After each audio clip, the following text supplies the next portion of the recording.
are renowned for her expertise in crafting signature stories. She has 3 DTMs, not just one, 3.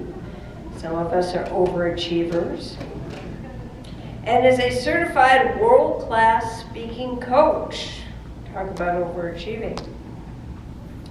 With Sarah's powerful process, you can create compelling signature stories that connect with your audience on a deep emotional level, making your brand impossible to forget and keeping them on the edge of their seats. So buckle up. Sorry, no seatbelts on these chairs. Get ready to take your storytelling skills to the next level. Please welcome Sarah Bateman with Establish a Powerful Signature Story.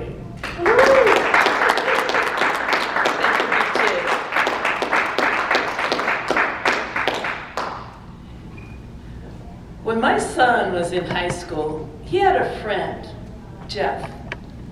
Very intelligent, socially clueless. A computer nerd. What else would he be? Whenever he was interested in a woman or a young lady, he would research her. The authorities mentioned cyber stalking, but we won't go into that. He would know more about her than she knew about herself, and then they'd go on the first date, and he'd tell her everything he knew. Shocker, there were no second dates. And some of us do this when we begin our signature story. We tell everything about ourselves from, what we achieved in high school, our first job, what we're doing now, whatever. People aren't interested. They've already cyber-stalked you. They already know about you. That's why they're in the room. That's why they want to be listening to you. So what are they looking for? Well, they're looking for our life lessons, because as we go through life, we gain experience, we gain knowledge, we gain life experiences. And so they're looking for that. What have we experienced that can help them, that can make their life just a little bit easier, or maybe solve one of their problems? So when you share your story, your normal is somebody else's dream. What you say is, yeah, I just do this, it's no big deal. Somebody is looking at you going, wow, if I could do that, what would happen in my life? And it's shocking sometimes because we discredit our strengths many times because we do them all the time. I remember a lady coming up to me and saying, I just want to be just like you. And I was like, no, you don't, honey. No, you don't.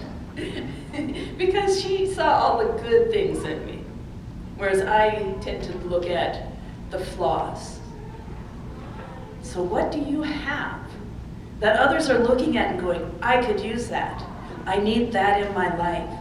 And that's what you want to bring to your stories.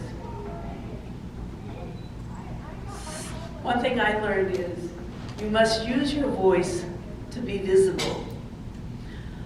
I went to a Toastmaster group one day, and this restaurant shut down because of a gas leak.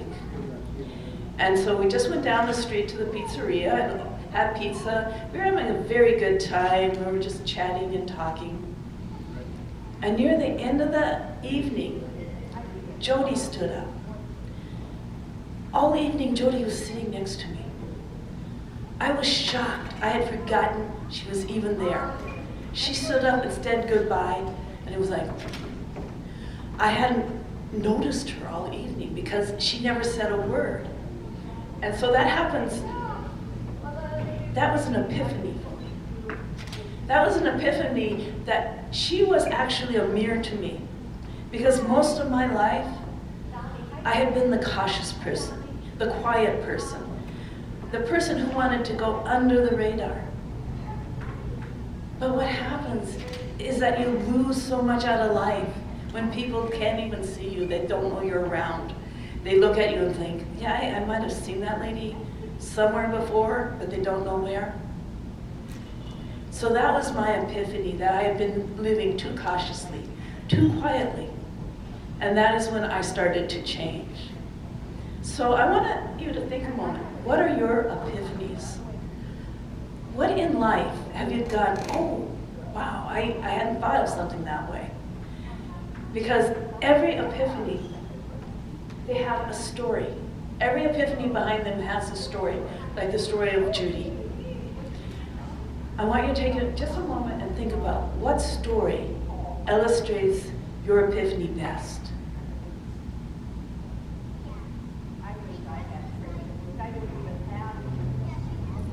Okay, so we're going to do a little exercise.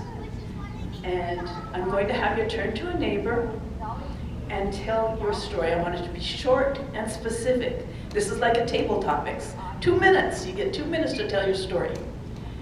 I want the bare bones version. And I don't want a lot of the backstory because I want you to get to the point. I don't know if you're having something happen at dinner or late at night, we don't need to know what you had for lunch. So get right to that moment. Just like pretend you're watching one of those cop shows. They start, there's the dead body. That's where I want you to start your story. Yes, with a dead body. Every one of you should have a dead body, you know. And then think about what will your audience walk away with? What moral will they learn? And so find a neighbor and you have 2 minutes and then I'll have you switch and then the next person will have 2 minutes. So, go.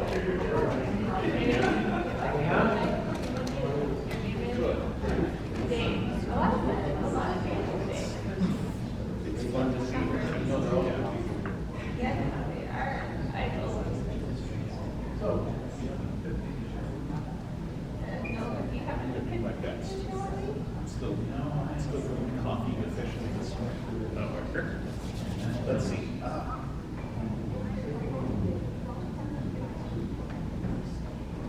So for a while, I'm stuck inside. And the times when I stepped outside, and my periods. The greatest period is when I went to the tree, that was way outside of the films and entering into a lot of that experience.